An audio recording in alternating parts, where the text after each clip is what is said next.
दोस्तों, पार्ट 1 और 2 में देखा कि किम को अजीब बीमारी है जिसमें किसी भी इंसान के हाथ लगाने पर उसे एलर्जी होने लगती है और अगर उसने जल्दी इंजेक्शन नहीं लिया तो वो मर भी सकता है। इसी कारण से वो 10 साल से घर में कैद है और अपना इलाज भी घर पर ही कराता है। लेकिन कुछ साइंटिस्ट जिसका नाम हांग होता है वो किम को इंसानों जैसा रोबोट बनाकर दे रहे थे, लेकिन रोबोट में खराबी आने के कारण उन्होंने रोबोट की तरह दिखने वाली असली लड़की को रोबोट बनाकर किम के घर भेज दिया जिसका नाम जिया था। लेकिन हैरानी की बात थी कि जब वो लड़की किम को हाथ लगाती है तो किम को कुछ भी नहीं होता। ये बात किम को भी पता चल गई थी।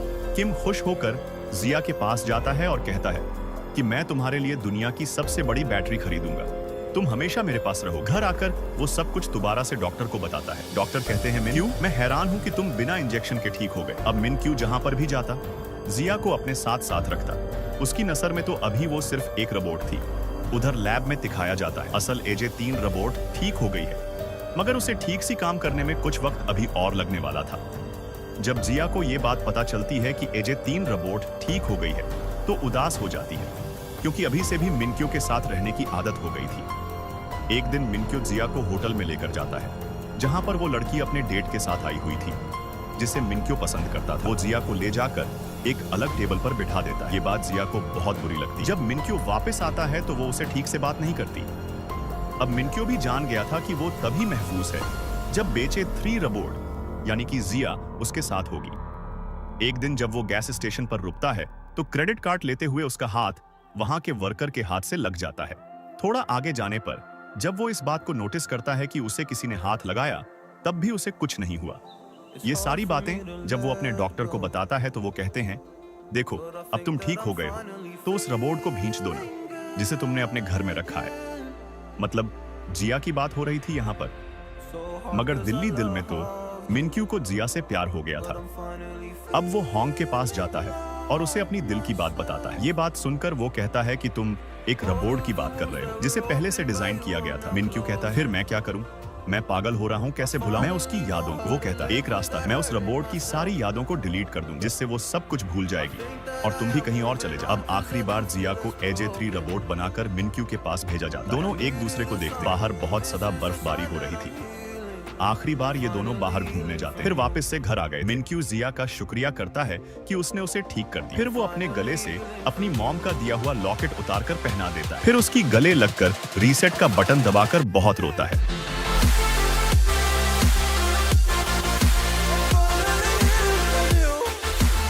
उधर EZ-3 रोबोट को भी ये बात पता चल गई थी कि मिनक्यू का फोल्डर डिलीट हो गया है। दोनों रात को एक दूसरे को याद करके बहुत रोते हैं। जिया इतना रोती है कि बीमार हो गई थी। अगली सुबह दोनों अपनी जिंदगी की नई शुरुआत करते हैं। जिया अपनी नानी के घर जाने के लिए तैयार थी। जगहो ट्रेन में बैठी थी तो इत्तेफाक से उसी ट्रेन में मिनक्यू आता है जिस भी जिया को देख लिया था। वो सोचता है कि इस लड़की की शक्ल तो बिल्कुल AJ-3 रोबोट जैसी। दोनों एक दूसरे के आमने सामने बैठी थी पर बात तक नहीं करते क्योंकि जिया को मिनक्यू के साथ बोलने से मना किया गया था।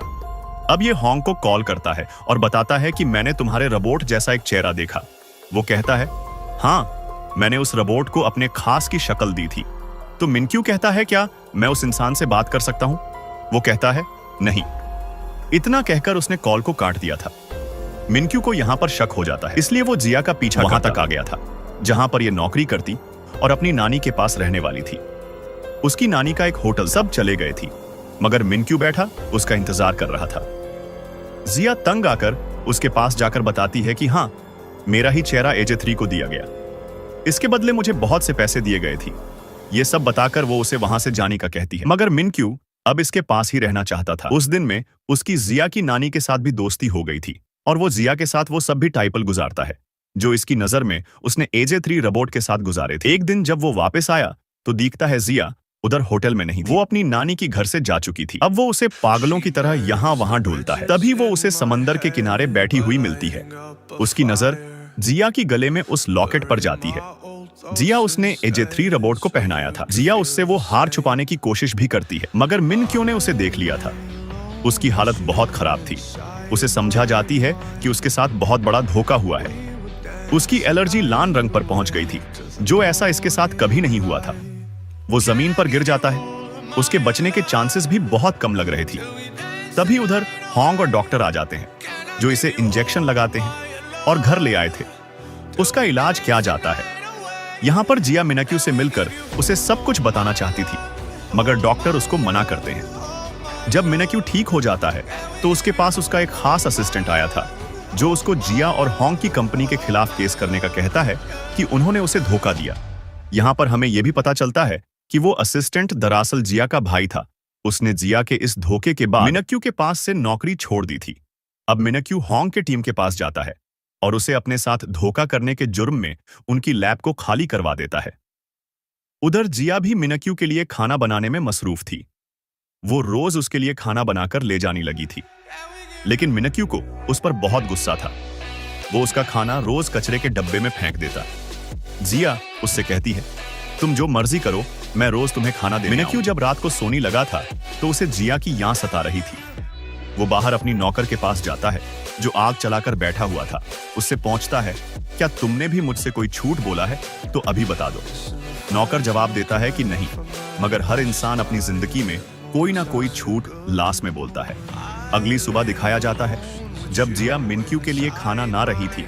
रास्ते में एक बच्चा जाता है, जिस वजह से उसकी बाइक का एक्सीडेंट हो गया था और उसके हाथ पर चोट लग जाती है। अब मिनक्यू के पास जिया जो वक्त पर नहीं पहुंचती तो वो पे चैन हो जाता है। इसे देखकर वो दोबारा से, क्योंकि दिल ही दिल में तो वो उसे बहुत चाहता था। अब जिया दिन में आने के बजाय रात को आती है। रूटीन की तरह उसके टेबल पर खाना सेट करती है और जाने लगी थी कि तभी उधर मिनक्यू आता है।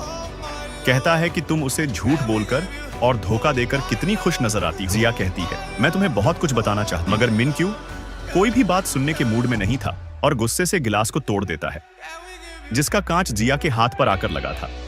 उसकी हाथ से खून आने लगता है, मगर फिर भी वो मिनक्यू से माफी मांगती है और चले जाती है।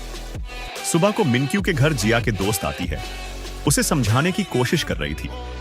कहती है कि देखो, अपनी जिद छोड़ दो, नहीं तो अपनी यादों में ही कैद होकर अकेले रह जाओगे। जिया होंग की टीम के साथ ऑस्ट्रेलिया जाने वाली है, उसे रोक लो। मिनक्यू जिया की दोस्त के सामने तो नॉर्मल होने का नाटक करता है, मगर मन ही मन में वो परेशान हो रहा था। सुबह होते ही जब वो उस जगह पर जाता है जहां पर जिया रुकी हुई थी, तो वहां पर वो होंग की टीम के लोगों को दिखता है, मगर वो अपनी गाड़ी लेकर वहां से चला किया था और वापस अपनी घर आ जाता है, जहां पर आकर वो टीवी में खबर सुनता है। उसे पता चलता है कि आज 70 सितारे आसमान पर टूटे नजर आएंगे। जब वो अपनी छतरी बदलनी चाहता है तो उसे जिया की छतरी मिलती है। अपनी और जिया की प्यार भरी यादों में गुम हो जाता है। उधर AJ3 रोबोट भी सही से काम करने लग गई थी। मिनक्यू ने भी अब जिया से मिलने का फैसला कर लिया था, क्योंकि वो जान चुका था कि वो उसके बगैर नहीं रह सकता। वो एक चट्टान पर जिया से मिलने जाता है, जहां पर जिया उसे बताती है, मैंने रोबोट बनने का नाटक किया। तुम एक रोबोट के साथ नहीं, बल्कि एक इंसान के साथ अपना वक्त गुजार रहे थे। तभी मिनक्यू को AJ3 यानी कि जिया के साथ बिताए हुए पल याद आते हैं। वो कहता है, और सच सच बताओ जिया, तुमने मेरे से और कितने झूठ बोले हैं। मैं कितना पागल बेवकूफ इंसान था, न कि असल इंसान और रोबोट में फर्क ही नहीं कर सका। जिया कहती है, नहीं, मैंने तुमसे इसके अलावा कोई और झूठ नहीं बोला। तुम्हारे साथ तो वक्त गुजारना मुझे अच्छा लगता था। इस बात पर वो उसे अपने पास बैठने का बोलता है और कहता है, अब जो भी बात तुम्हारे दिल में है ना, सब बता दो मुझे। वो कहती है, मेरी तुम्हारे साथ जितने भी पल बिताए मुझे सब याद है। मैं तुम्हें कभी खोना नहीं चाहता।